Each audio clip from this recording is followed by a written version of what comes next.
성경 읽어주는 딸, 현대인의 성경 낭독, 누가가 기록한 기쁜 소식, 누가복음 19장. 예수님이 여리고에 들어가 거리를 지나가고 계셨다. 마침 거기 삭개오라는 사람이 있었다. 그는 세관장이며 부자였다. 그는 예수님이 어떤 분인지 보려고 하였으나 키가 작은 데다 사람들이 너무 많아서 볼 수가 없었다. 그래서 그는 예수님이 지나가시려는 길을 앞질러 달려가서 그분을 보려고 길가에 있는 뽕나무에 올라갔다. 예수님이 그곳에 이르러 그를 쳐다보시며 삭개오야 어서 내려오너라. 오늘 내가 내 집에 머물러야겠다 하고 말씀하시자 삭개오는 급히 내려와 기뻐하며 예수님을 영접하였다. 사람들은 이것을 보고 저분이 죄인의 집에 들어가 대접을 받다니 하며 모두 수군거렸다. 그러나 삭개오는 일어서서 주님께 이렇게 말하였다. 주님, 제 재산의 절반을 가난한 사람들에게 나누어 주겠습니다. 그리고 제가 남의 것을 속여 뺏은 것이 있으면 네 배로 갚겠습니다. 그러자 예수님이 삭개오에게 말씀하셨다. 오늘 이 집에 구원이 찾아왔다. 이 사람도 아브라함의 자손이기 때문이다. 나는 잃어버린 사람들을 찾아 구원하러 왔다. 예수님이 예루살렘 가까이 오셨고 또 사람들은 하나님의 나라가 곧 나타날 것으로 생각하고 있었기 때문에 예수님은 그들이 이 말씀을 듣고 있을 때 비유를 들어 다시 말씀하셨다. 어떤 귀족이 왕위를 받아오려고 먼 나라로 가게 되었다. 그래서 그는 10명의 종을 불러 한 문화씩 나누어 주면서 내가 돌아올 때까지 이 돈으로 장사를 하라 하였다. 그러나 그의 백성은 그를 미워하여 대표단을 뒤따라 보내 우리는 이 사람이 우리 왕이 되는 것을 원하지 않습니다 하였다. 그 귀족은 왕위를 받아 가지고 돌아와서 돈을 맡긴 종들이 장사를 어떻게 했는지 알아보려고 그들을 불렀다. 그러자 첫 번째 종이 와서 주인님, 저는 한 문화로 10문화를 벌었습니다. 하고 말하였다. 그래서 주인이 그에게 잘하였다. 착한 종아. 내가 아주 작은 일에 충실하였으니 내게 10도시를 다스리는 권한을 주겠다 하였다. 두 번째 종은 와서 주인님, 저는 한 문화로 5문화를 벌었습니다. 하고 말하였다. 그래서 주인은 그에게도 내게 5도시를 다스리는 권한을 주겠다 하였다. 그런데 다른 종은 와서 이렇게 말하였다. 주인님, 주인님의 한 문화가 여기 있습니다. 내가 이것을 수건에 싸서 잘 간수하였습니다. 주인님은 지독한 분이시기 때문에 내가 주인님을 두려워하여 그렇게 했습니다. 주인님은 남의 것을 빼앗아 가고 심지도 않은 것을 거둬들이십시오. 그러자 주인이 그에게 말하였다. 이 악한 종아, 내가 내 말로 너를 판단한다. 너는 내가 남의 것이나 빼앗고 심지도 않은 것을 거둬들이는 지독한 사람인 줄로 알았느냐? 그렇다면 왜 내 돈을 은행에 맡기지 않았느냐? 그랬더라면 내가 돌아왔을 때 이자와 원금을 함께 받을 수 있지 않았겠느냐? 그리고서 주인은 곁에 선 사람들에게 그에게서 한 문화를 빼앗아 10문화 가진 사람에게 주어라 하고 말하였다. 그러자 사람들이 주인님, 그에게는 이미 10문화가 있습니다 하였다. 그래서 주인이 대답하였다. 내가 너희에게 말하지만 누구든지 있는 사람은 더 받을 것이고 없는 사람은 있는 것마저 빼앗길 것이다. 그리고 너희는 내가 왕이 되는 것을 원치 않던 저 원수들을 이리 끌어다가 내 앞에서 죽여라. 예수님은 이 말씀을 하시고 앞장서서 예루살렘을 향해 가셨다. 갈람산 기슭 벳바게와 베다니에 이르렀을 때 예수님은 두 제자를 보내시며 이렇게 말씀하셨다. 너희는 맞은편 마을로 가거라. 거기에 가면 아무도 타보지 않은 나귀 새끼 한 마리가 매여 있을 것이다. 풀어서 이리 끌고 오너라. 만일 누가 왜 나귀를 푸시오 하고 묻거든 주님이 쓰십니다 하여라. 그들이 가보니 예수님이 말씀하신 대로 나귀 새끼가 매어 있었다. 그래서 그들이 나귀 새끼를 풀자 주인이 왜 나귀 새끼를 푸시오 하고 물었다. 제자들은 주님이 쓰십니다 하고 그 나귀를 끌고 와 자기들의 겉옷을 나귀 등에 펴고 예수님을 태웠다. 예수님이 나귀를 타고 가시자 사람들은 겉옷을 벗어 길에 폈다. 예수님이 갈람산 비탈길 가까이 오셨을 때 수많은 제자들이 자기들이 본 모든 기적에 대하여 기뻐하며 큰 소리로 하나님을 찬양하며 주의 이름으로 오시는 왕이 복이 있다. 하늘에는 평화, 가장 높은 곳에는 영광 하고 외쳤다.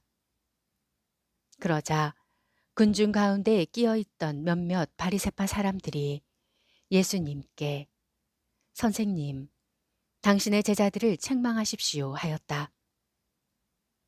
그래서 예수님이 내가 너희에게 말하지만 이 사람들이 잠잠하면 돌들이 소리 지를 것이다 하고 말씀하셨다.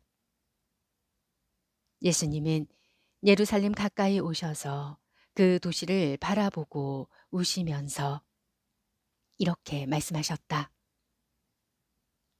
너도 오늘날 너에게 평화를 가져다 주는 것이 무엇인지 알았더라면 좋았을 텐데. 그러나 지금 그것이 너에게 숨겨져 있구나. 내 원수들이 너를 향해 뚝을 쌓고 사방으로 너를 포위하여 너와 내 자녀들을 완전히 멸망시키고 돌 하나도 그대로 남겨두지 않을 때가 올 것이다. 이것은 하나님이 너에게 찾아온 때를 내가 알지 못했기 때문이다. 예수님은 성전에 들어가 장사하는 사람들을 쫓아내시며 내 성전은 기도하는 집이다 라고 성경에 쓰여 있는데 너희는 이 집을 강도의 소굴로 만들었다 하고 말씀하셨다. 예수님이 날마다 성전에서 가르치시자 대제사장들과 율법학자들과 백성의 지도자들이 예수님을 죽이려고 하였다.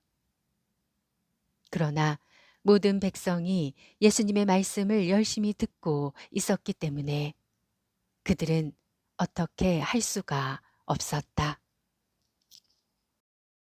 20장 어느 날 예수님이 성전에서 사람들을 가르치시며 기쁜 소식을 전하고 계셨다. 그때 대제사장들과 율법학자들이 장로들과 함께 예수님께 와서 당신이 무슨 권한으로 이런 일을 하는지 또 누가 당신에게 이런 권한을 주었는지 우리에게 말하시오 하였다. 그래서 예수님은 이렇게 말씀하셨다. 나도 한 가지 물어보겠다. 요한의 세례가 하나님에게서 왔느냐? 아니면 사람에게서 왔느냐? 그러자 그들은 만일 하나님에게서 왔다고 하면 왜 그를 믿지 않았느냐 할 것이고 그렇다고 사람에게서 왔다고 하자니 백성들이 요한을 예언자로 인정하고 있으므로 그들이 우리를 돌로 칠 것이다 하고 서로 의논하다가 우리는 그것이 어디서 왔는지 모르겠소 하고 대답하였다. 그래서 예수님은 그들에게 나도 무슨 권한으로 이런 일을 하는지 말하지 않겠다 하고 말씀하셨다. 그리고서 예수님은 군중들에게 이런 비유를 말씀하셨다. 어떤 사람이 포도원을 만들어 농부들에게 세를 주고 오랫동안 먼 나라에 가 있었다. 포도철이 되어 주인은 자기 몫의 포도를 받아오라고 한 종을 소작인들에게 보냈다. 그러나 소작인들은 그를 때려서 그냥 돌려보냈다. 주인은 다시 다른 종을 보냈으나 소작인들은 그 종도 때리고 온갖 모욕을 하고서 그냥 돌려보냈다. 주인은 세 번째 종을 보냈으나 소작인들은 그 종도 상처를 입혀 쫓아내버렸다. 그러자 포도원 주인은 어떻게 할까? 내 사랑하는 아들을 보내야지. 아마 그들이 내 아들은 존경하겠지 하였으나 소작인들은 그를 보자 이 사람은 상속자이다. 자, 죽여버리자. 그러면 그의 유산이 우리 것이 될 것이다 하고 서로 의논한 후 그를 포도원 밖으로 끌어내 죽였다. 그러니 포도원 주인이 이 소작인들을 어떻게 하겠느냐?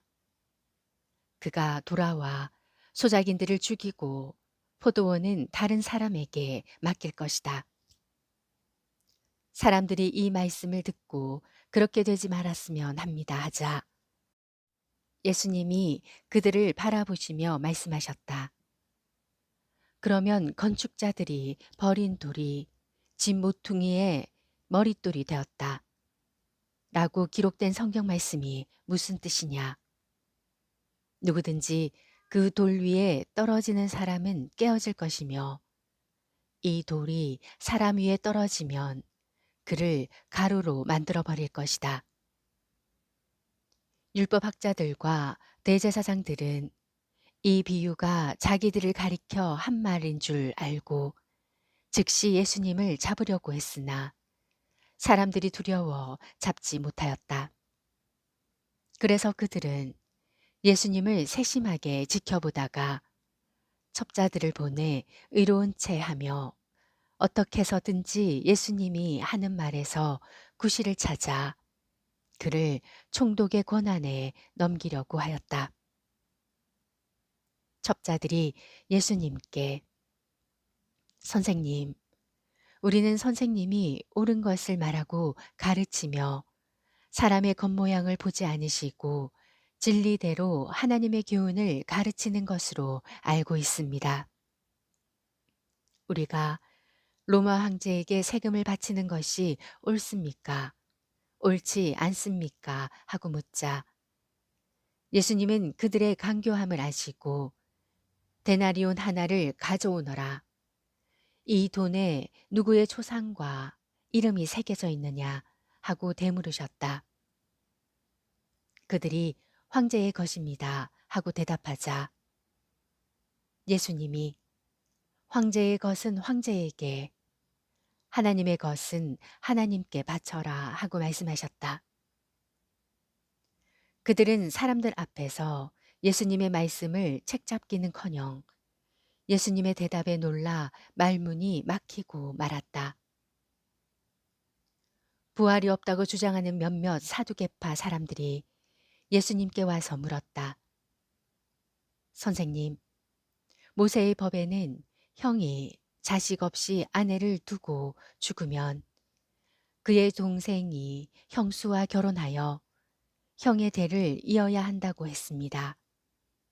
그런데 7 형제가 있었습니다.